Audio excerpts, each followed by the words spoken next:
நிழல் என உடன் நான் வருவேனே. ஏழ் பிறப்பும் உயிர் துணை உனை நான் பிரியேனே.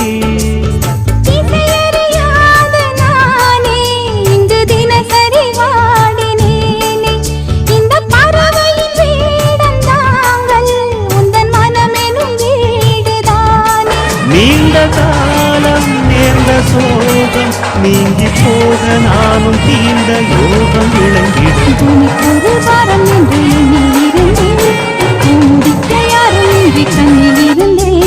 சொந்தமின்றி பந்தமின்றி நானும் இருந்தேன்.